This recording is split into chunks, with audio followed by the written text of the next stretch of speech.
Hey everyone, how you doing today? I really hope you watched episode number 2 with me, Mr. Greg Dickerson, Thinking Big, School of Entrepreneurship. If you haven't, you're going to want to go find it. This episode is going to be one that he and I get all the time. We are obviously real estate business folks, but we get asked by followers and students, "Hey, what do you think about stocks? Stocks or real estate?" So I thought we would do an episode on it. I don't think we have done this one to date. So, Greg, I suspect you get this question all the time: stocks or Always, yeah, always have been. I get asked, do I do anything with stocks? Have I done anything with stocks and things like that? And of course, now the Bitcoin and mm, other things that are popping up along the way. But you can go look at the charts in terms of the history of the stock market. It has kind of always, even with its ups and downs, it's kind of always gone up. Real estate's kind of always gone up. And there's arguments for and against each one. And, even right now, you can look at the bubble that we're in, and we're in a huge bubble on an asset class basis. And real estate is an asset class, just like stocks, just like cash, gold, bonds, and everything is just up and up and up. Bitcoin, the whole 9 yards. So the real interesting thing is going to be at the end of this cycle, when things change, where are you going to want to be, and what has proven to be the true long-term strategy that plays out the best. And we don't know the answer to that yet, because we don't know where real estate values and what types of properties are going to survive and where they're going to be. We know what happened in 2008 and 9. This is starting to look a lot like that, very different in terms of what happened then and what can and will happen now, but the catalysts are the same. Okay, in terms of all the free flowing credit, free flowing money that overvalued the real estate market, easy credit, monetary policy, and interest rate policy is what triggered the collapse. We're kind of on that road right now. We have a liquidity crisis right now. We have a liquidity problem in the markets. It's not so much rate driven now as it is liquidity driven. There's so much liquidity out there. So when things change and the faucet gets turned off, where are we going to be at the end of the day? But, generally over the long haul, stock market has, been on a steady, annual, 10% of appreciation and growth, over the long term. Real estate's kind of been there the same way. The only difference is real estate, you get tax, benefits that you don't get in the stock market. You can leverage real estate like you can't leverage with stocks and in stock market. Now you can do stuff on margin, but that's not the same thing as real estate. So there's a lot more advantages overall to real estate than there is in the stock market. But the problem is where the disparity comes in is in the stock market, man. You can make quick bucks a lot of times easier than you can in real estate if you kind of know what you're doing. And there's a lot of those momentum trades going on right now where people are doing extremely well. So it kind of skews things. So it's going to be a really interesting experiment to see how it shakes out. yeah, for someone who, I was a stock guy for 3 or 4 years and had the success that one would want, right? 7 grand to almost 200. But ultimately, turned that back into 40 in, a couple of weeks from being arrogant and stupid. Some people like to point out, well, you still turn seven into 40. Yeah, I guess that's true. But I still look at the statement that says 198 and feel like an idiot. So yeah, I understand. But to me, it's really about the amount of work it takes. Because again, as we talked about in episode number 1, I think my job was to be the best I could be from 9 to 5 in my day job, because that was what I was going to take to buy my side hustle, right? Real estate or stocks or whatever. And I just didn't have enough time. I think stocks take more time. There's just more things in there, more businesses. You have stock risk, you have industry risk, you have market risk. What I like about real estate now, and again, you can tell me I'm slanted or skewed, I don't care, it's true, is if you learn your market, you do the work, you get really micro focused, you have an unfair advantage, because real estate is not like stocks that has a price every second. Real estate has ups and downs. It has emotions. You may find a seller that's just done and they're going to sell it at a discount. You can never go in and buy Apple $40 less than everybody else, but you can buy a house for 40 grand less because they had a bad day. It does happen, right? You also can use your creativity. Unlike stocks where you basically got to either go on margin or pay full float, you can find a seller. Like I bought 15 houses from a owner who was done. They wanted just a little bit of money down to cover costs. Then they wanted a monthly payment, which I could cover very easily, and gave me a low interest rate, so I would never refi them out. I picked up $500,000 in equity and have a note that's still lower than anything I could get at a bank, so I'm not going to pay him off, and he knows it. but it's definitely a win-win situation. So I think real estate, unlike stocks, has outside gains if you're willing to do the work, right? I still think both take work, but creativity, experience, focus pays off a lot better in real estate, in my opinion. What do you think?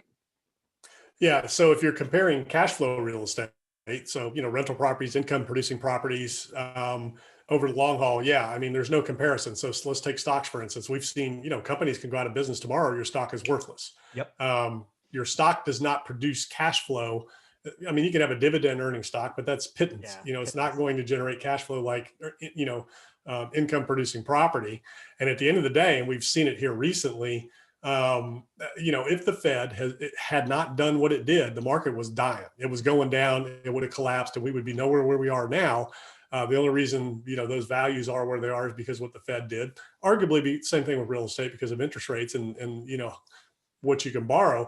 But at the end of the day, stocks can become worthless and zero overnight and you have nothing. Whereas if a piece of real estate, you could lose all that equity that you picked up in those properties, but you still have cash flow and income coming in because people need somewhere to live. They need somewhere to operate the businesses that are going to be able to survive.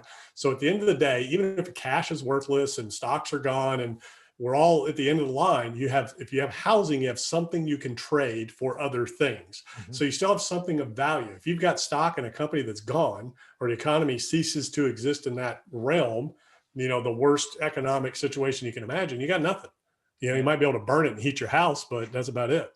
Yeah, the other thing I like, again, have experienced both worlds and investing ahead of and through the last real estate crash, right, the Great Recession, and through the dot-com stock bubble. The thing I like about real estate is if you're paying attention, I call it doing the work. You can see the turn coming and take appropriate action. Real estate turns slower, right? It involves masses of people who all have different emotions and buying and selling reasons. It doesn't turn like stocks, right? One of my stocks that I bought overnight was worthless, right? Enron, right? It was flying high and suddenly they were seen as a fraud and boom, nothing. That doesn't happen with real estate, right? We had time, right? We had 8 houses into the peak of the market, as we wrote about in that book behind me.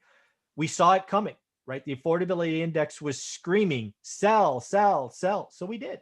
And actually, we didn't sell. We exchanged because what was hot, there was something that wasn't, and that was apartments back in the day. So we went from 8 to 80 units. Yes, our net worth took a hit when it crashed, but our cash flow exploded because people needed a roof over their head and they were losing their homes.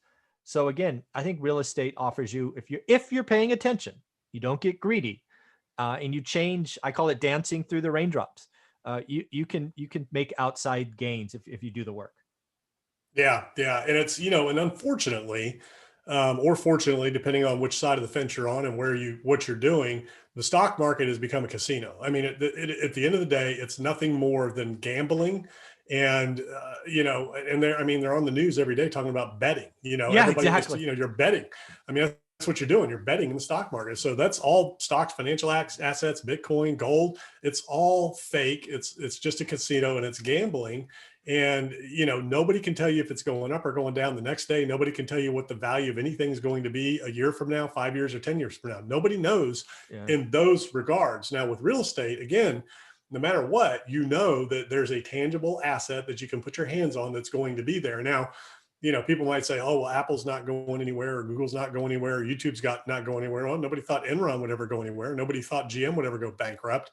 There's been major, conglomerates that have vaporized and their shareholders got wiped out, in situations that, nobody can predict. So that's really the problem with the stock market. It used to be a place where you could actually value a company and have real price discovery. Now, when you look at like GameStop and all these other things, it's just a speculative game of bubbles and, people jumping in thinking that they're going to be missing out. And it's just nowhere where you can predict a certain outcome on an investment. Yeah, the stock market has become this generation's sports betting, right? They're Mm-hmm. addicted to the little hit of whatever Well, it's that a game. is. It's not even sports betting. Yeah, I guess you could call it sports betting, but it's a game. Robin Hood's gamifying it.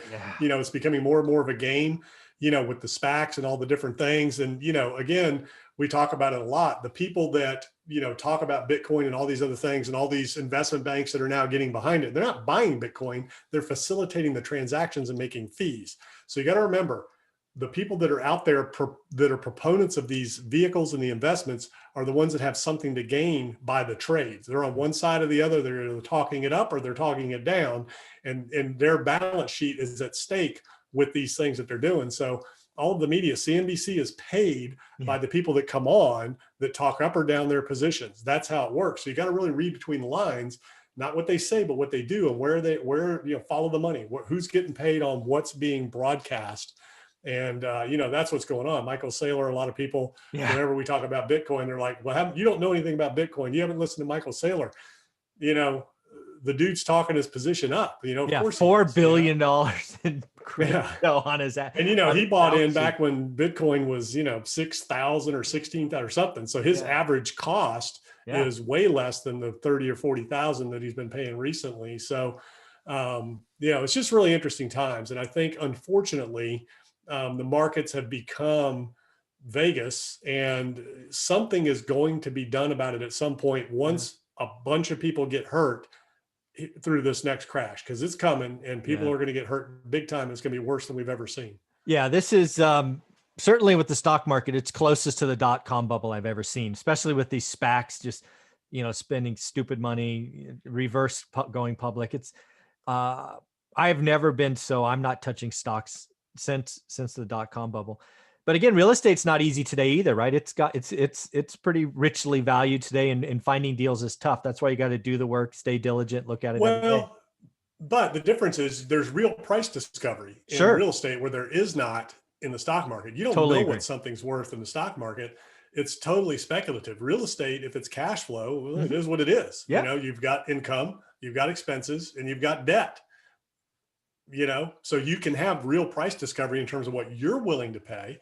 And you can pay whatever you want for a property as long as it meets your return requirements, which may be zero. You may say, you know what, I don't need any cash flow. I just want to own this thing at the end of the day. And then I've got payments coming in once it pays itself off. So that's the other thing. Real estate pays for itself if you have a cash flow producing property. Stocks aren't going to pay for themselves. Sure, they can go up and you can use the increase to buy more stock, and you can dollar cost average, and you can do all that. But again, at the end of the day, when that vaporizes and becomes worthless, which, as we see, companies are getting out innovated constantly, as these things go along. And, the real key is price discovery, understanding where the market is. And if there is a market in real estate, you could absolutely scientifically do that. So there is no guesswork. It is what it is. Totally agree. That's why I talk about do the work, look at it daily, 10 to 20 minutes, get after it. You can't, after working a full day, 12-hour day at work, I just couldn't do that another, 8-9 hours with stock. So real estate was just easier. I took the least path of resistance, and it's paid off. So very, very cool. Any closing thoughts on this topic? No, I think it's good. And I think, you can find cases, for and against. I mean, you can find a lot of wealth created through the stock market, a lot of very, very wealthy people. And, hey, if you're out there and you're young and you're looking for a way to make a ton of money fast, get in the markets, man, as a manager or an investment fund manager or hedge fund or investment banker or something like that, and facilitate these large transactions, because that's really where it's at. Yeah. The people making the bulk of the money in the stock market are the people facilitating the transactions and getting fees on large transactions, because there's large pools of money that need to be moved.